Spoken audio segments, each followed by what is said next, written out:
మీ గ్రంథాలలో ఉన్నటువంటి సమాచారం కొంత తీసుకొని వారు వాడుకుంటూ ఉంటే మీరు వాళ్ళను దొంగలని ఎందుకు అంటున్నారు? ఎందుకంటున్నానంటే నేను ఈ భక్తుల పేర్లన్నీ ప్రసంగాల్లో చెప్పున్నా. ఈ దొంగలు నా పేరు చెప్తలేరు, నా ఇన్ఫర్మేషన్ మాత్రమే చెప్తున్నారు. ఓకే, అయితే మీరు వాళ్ళ గ్రంథాల్లో ఉన్న సమాచారం తీసుకొని వాళ్ళ పేర్లు యుగాంతములో పెట్టకుండా ముందు మీరు కదా ఇది చేసింది అనే మాట. యుగాంతంలో నేను ఎగ్జాక్ట్ ఏ స్టేట్మెంట్ వాళ్ళ నుండి తీసుకున్నాను అంటే ఖచ్చితమైనటువంటి స్టేట్మెంట్ వాళ్ళది ఏది ఏం లేదు కదా. ఓకే, అంటే వాళ్ళది ఎంతవరకు తీసుకున్నారు మరి? ఏం లేదు. ఇప్పుడు ఒక మాట, ఆయన పేరేంటి, ఆస్వాల్డ్ స్మిత్ గారు, ఒకానొక దురాత్మ పాతాళములో రెస్ట్లెస్ గా తిరుగుతూ ఉన్నది, అంచకాలములో అది మళ్ళీ బయటకు వచ్చేసి మళ్ళా ప్రపంచాన్ని పరిపాలించి అబద్ధ క్రీస్తు అవుతాడు అని ఆయన ప్రాఫెసీ వాట్ లైస్ అహెడ్ అనే బుక్లో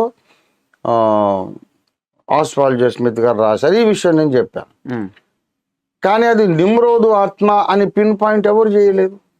ఓకే, మీరు చేశారు. నేను చేశాను. కనుక ఫైనాలిటీలో this is what it is, ఇదే సత్యము, ఇంకేది సత్యం కాదు అని అబ్సల్యూట్ స్పష్టతను ఇచ్చింది మొట్టమొదటి నేనే.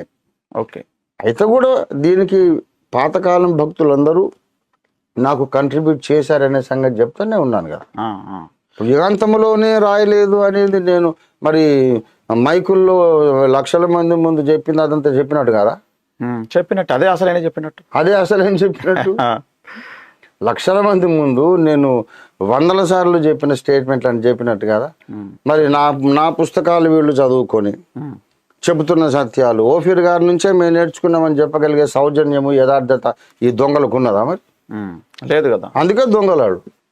ఓకే, నేను ఇప్పటికీ చెప్పుకుంటున్నా సగర్వంగా, వీళ్ళందరూ నా గురువులే. దేవుడు గత కాలంలో వాడుకున్న భక్తులందరూ నా గురువులే. నేను దేవదాసయ్య గారిలో నుండి ఎంతో విలువైన పాఠాలు నేర్చుకున్నా, పిఎం సామ్యుల్ గారి నుంచి, భక్త్ సింగ్ గారి నుంచి. ఇంకోటి డాన్ స్టాంటన్ గురించి కూడా చెప్పారు వీళ్ళు. డాన్ స్టాంటన్ ముఖమన్నా వీళ్ళకి తెలియదు, నాకు ఇంత క్లోజ్గా తెలుసు డాన్ స్టాంటన్ గారు. ఓకే, అక్కడ సెకండ్రాబాద్ క్లాక్ టవర్ దగ్గర విశ్వవాణి స్టూడియోకు ఎదురుగుండా ఉన్న బిల్డింగ్ లో ఉండేవాడు. ఎట్లా తెలుసు డాన్ స్టాంటన్ గారు అంటే, ఆస్ట్రేలియన్ మిషనరీ ఆయన, మారనాథ రివైవల్ క్రూసైడర్ MRC అని నడిపించేవాడు. ఎట్లా తెలుసు అంటే, మా అన్నగారు, మా పెద్దమ్మ కొడుకు థామస్ రెడ్డి గారు అని ఎన్నోసార్లు చెప్తుంటారు కదా, ఆయన మీద, ఆయన మంచి అందగాడు, handsome person, engineer, civil engineer. ఆయన మీద చేతబడి ఏదో చేశారు, అదంతా వదిలించుకొని మళ్ళీ నార్మల్ అయిన తర్వాత ఆయన వినికిడి అయితే పోయింది. అంతా స్వస్థపరిచిన తర్వాత నాకు వినికిడి ఎందుకు ఇవ్వలేదు యేసయ్యా అని ఏడ్చి ప్రార్థన చేశాడు. దాంట్లో నాకు ఒక సంకల్పం ఉన్నదని దేవుడు మాట్లాడితే, ఏంటి సంకల్పము, నా చెవులు ఎందుకు పోయినాయి అని అడిగితే, నీలాగా చెవులు లేనోళ్ళు ఎందరో లక్షల మంది కోట్ల మంది భూమి మీద ఉన్నారు, వాళ్ళ కొరకు కూడా నేను ప్రాణం అర్పించాను. వినుట వలన విశ్వాసం కలుగునని ఉంది కదా, మరి చెవులు లేనోడు ఎట్లా వింటాడు అని ప్రభు మాట్లాడితే, అప్పుడు ఆయన మా పెద్దమ్మ కొడుకు థామస్ రెడ్డి గారు, సో ఆయన తనకున్నటువంటి ఆ ఉద్యోగం అదంతా ముందే రిజైన్ చేసేసాడు బాగోలేనప్పుడే. ఆయన my deafness that others May here అని ఒక సాక్ష్యం పుస్తకం రాశారు. ఓకే, నా చెవిటితనము ఇతరులు సువార్త వినడం కొరకు అని చేసి ఆయన డాన్ స్టాంటన్ గారికి రైట్ హ్యాండ్గా ఉండేవాడు. ఓకే, అప్పట్లో డాన్ స్టాంటన్ పుస్తకాలు తెలుగులోకి తర్జుమా చేయడానికి థామస్ రెడ్డి అన్న నా హెల్ప్ తీసుకున్నాడు. ఓకే, చేశాను. అంటే అంత క్లోజ్ ర్యాప్. ఓ చాలా, ఇది బైబిల్ లెసన్స్ ఉంటాయి చూడండి. ఓకే, బైబిల్ లెసన్స్ అన్ని నాతోనే థామస్ రెడ్డి గారు చేయించారు. ఇప్పుడు వాళ్ళ దగ్గర ఎన్ని తెలుగు బైబిల్ లెసన్స్ ఉంటాయి అవన్నీ నేను చేసినాయి. ఇప్పుడు మా అన్నగారు కూడా చనిపోయినారు, స్టాంటన్ గారు ఉన్నారు లేదు, ఆయన ఆస్ట్రేలియాకి వెళ్ళి చాలా కాలం అయిపోయింది. అయితే డాన్ స్టాంటన్ గారు పబ్లిష్ చేసిన బుక్కే ద టార్చర్డ్ ఫర్ క్రైస్ట్. అది చదివి ఎన్నోసార్లు నేను బుక్ బోర్డు నుంచి బోరమని ఏడ్చానని ప్రసంగాల్లో చెప్పాను. ద ప్రాఫిటిక్ అలర్ట్, ఇదిగో యేసు ప్రభు రెండవ రాకడ వస్తుంది, ఇదిగో the the signs of the end time, అంత్యకాల సూచనలని మంత్లీ ఒక పవర్ఫుల్ మ్యాగజైన్ రిలీజ్ చేసేవాడు ఆయన, డాన్ ఈ స్టాంటన్. ఆయన డాన్ ఈ స్టాంటన్. ఆయనతో కూడా డిస్కషన్ అయింది రెండవ రాకడ విషయం. ఆయన ఏం నమ్మేవాడు? ఆయన ప్రీతింపు. ఓకే, శ్రమలకు ముందు సంఘం ఎత్తబడుతుంది, శ్రమలకు ముందు ఎత్తబడుతుంది అది. ఓకే, ఆయనతో కూడా నేను సేవలోకి వచ్చిన తర్వాత కూడా ఆయన సెకండ్ బ్యాడ్ లో ఉన్నారు, డిస్కషన్ అయింది. మరి ఎట్లా శ్రమలకు ముందు ఎట్లా ఎత్తబడుతుంది? శ్రమలకు ముందే సంఘం వెళ్ళిపోతే అసలు శ్రమలు ఎవరిని శ్రమ పెడతాడు? అబద్ధ క్రీస్తు. అబద్ధ క్రీస్తు విశ్వాసులనే కదా శ్రమ పెట్టాల్సింది, వాని భక్తులనే వాడు శ్రమ పెట్టాడు కదా. ఇప్పుడు దేవుడు బూరలు ఊది ఉగ్రత పాత్రలు కుమ్మరించి బాధ పెట్టడమే కాదు, అది దేవుని వైపు నుండి శ్రమ. వీడు కూడా శిరచ్ఛేదనం చేస్తాడు, చెరసాల్లో వేయిస్తాడు, వీడు కష్టపెడతాడు కదా దుష్టుడు. మరి వాని సొంత భక్తుల్నే వాడు జైల్లో వేయించి కష్టపెడతాడా? కాదు కదా. మీరు ఆలోచించండి అని అంటే ఆయన, oh brother we can not go against the rest of the world అన్నాడు ఆయన. లోకమంతటికి ఎదురు మనం పోలేము కదా అని అంటాడు. మరి యేసు నమ్ముడు అంటే లోకానికి ఎదురు భార్య కదా.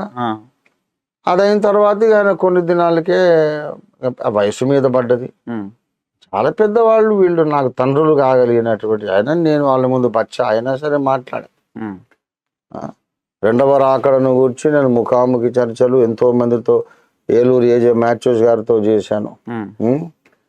ఒక సందర్భంలో ఆర్ఆర్కే మూర్తి గారు కూడా నా ముందు కూర్చొని, వీళ్ళు ఏం నమ్మేవాళ్ళు?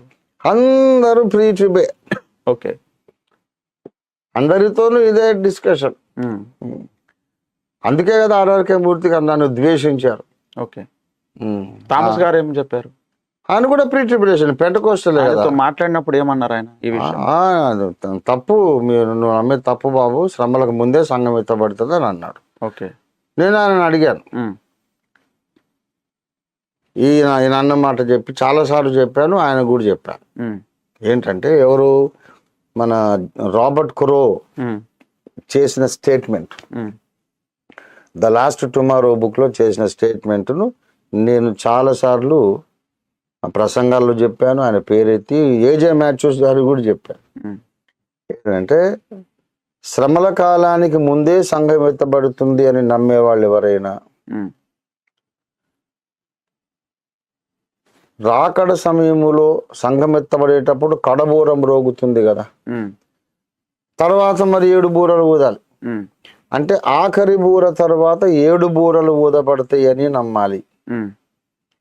ఓకే, మరి తర్వాత మళ్ళీ అబద్ధ క్రీస్తు ద్వారా చంపబడ్డ వాళ్ళు లేస్తారు కదా, అది మొదటి పునరుద్ధానం అని ఉంది. ముందే కొంతమంది ఎత్తబడితే అబద్ధ క్రీస్తు చంపింది మొదటి పునరుద్ధానం ఎలాగవుతుంది? అంటే మొదటి పునరుద్ధానానికి ముందు ఇంకో పునరుద్ధానం ఉంటుంది, ఆఖరి బూర తర్వాత 7 బూరలు ఉంటాయి అనే అబ్సర్డిటీని నమ్మాలి అనే సంగతి జిఆర్ క్రో గారు అన్నారు. ఆ సంగతి నేను ఏజే మ్యాథ్యూస్ గారి దృష్టికి తెస్తే, నేనేం చెప్పినా నువ్వు వినడం లేదు, నేను చెప్పిందే కరెక్ట్ అంటావు నువ్వు అని. అది గన్నవరంలో జరిగింది, విజయవాడ దగ్గర గన్నవరంలో జరిగింది. ఆయన కోపంగా లేచి వెళ్ళిపోయాడు. తర్వాత 2-3 చోట్ల ఆయన ఏదో కొన్ని పత్రికల్లో కూడా రాశాడు. ఒక కుర్రవాడు ఈ రోజుల్లో ఒక ఆయన కొత్తగా లేచాడు బోధకుడు, నా ముందుకు వచ్చి కూర్చున్నాడు, నేను ఎంత చెప్పినా వినలేదు, నేను చెప్పిందే కరెక్ట్ అని అన్నాడు. అంత గర్వం ఉండకూడదు, పెద్దలు చెప్తే వినాలని ఆయన కొన్ని పత్రికల్లో కూడా రాశాడు నన్ను గురించి. ఓకే, ఇంత పోరాటం చేసి, అయ్యా బాబు మీకు అందరికీ దండాలు, మీరందరు నా గురువులే, రక్షణ గూర్చి, మారు మనసు గురించి, పరిశుద్ధతను గూర్చి, ఇంకా ఎన్నో గొప్ప గొప్ప విషయాలు మీరు నేర్పినవి ఎన్నో నేర్చుకున్నాను, ఒప్పుకుంటాను, మీకు దండాలు. కానీ రెండవ రాకడ విషయం మీరు చెప్పింది కరెక్ట్ కాదు, this is correct, Bible is right, Bible ప్రకారం వారం మధ్యలో ఎత్తబడుతుంది అనేది నేను వీళ్ళతో వాదించి ఒక టఫ్ స్టాండ్ తీసుకున్నా. అయితే రంజిత్ తోఫిర్ యొక్క థియాలజీ ఈ రెండవ రాకడ ఒకటే కాదు కదా.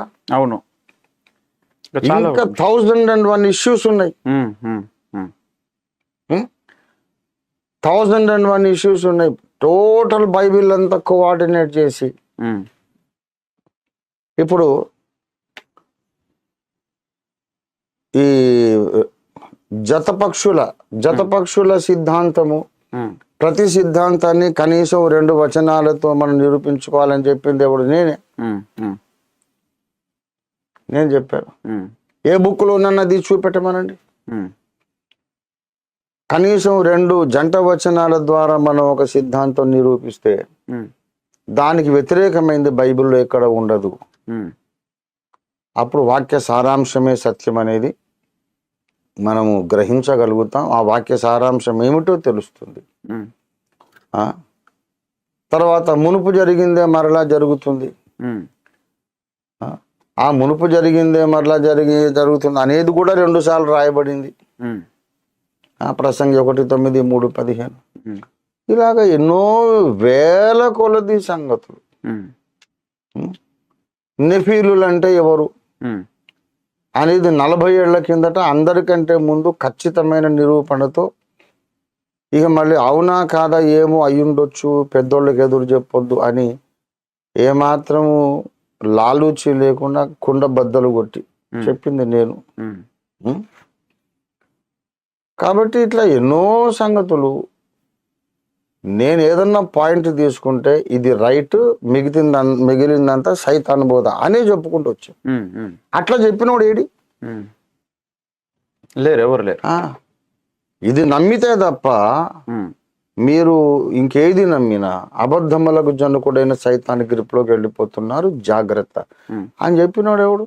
ఉమ్, ఒంటరి పోరాటం చేశాను. ఉమ్, కాబట్టి నేను చెప్పిన వాటిల్లో వేల కొలది సంగతులు ఇంతకు మునుపెన్నడు ఎవడు చెప్పని ఉన్నాయి.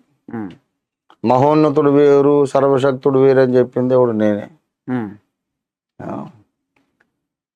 కాబట్టి ఎన్నెన్నో విషయాలు అందరికీ నేను గురుస్థానం ఇచ్చాను, ఉమ్, కానీ విశ్వగురువైన యేసుని అందరికంటే పైన పెట్టా.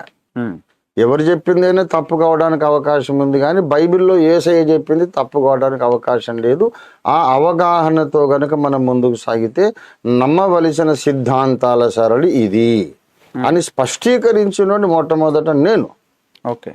ఇది నమ్మండి, లేకపోతే మీరు యెజబెలు సంఘంలోకి వెళ్ళిపోతారు అని గర్జించిన బోధకుడు ఎవడు చెప్పండి? ఉమ్, అంతకుముందు ప్రవక్తలలో నుండి అవి చెప్పినవి కాక నేను కొత్తగా ఏం చెప్పటం లేదు.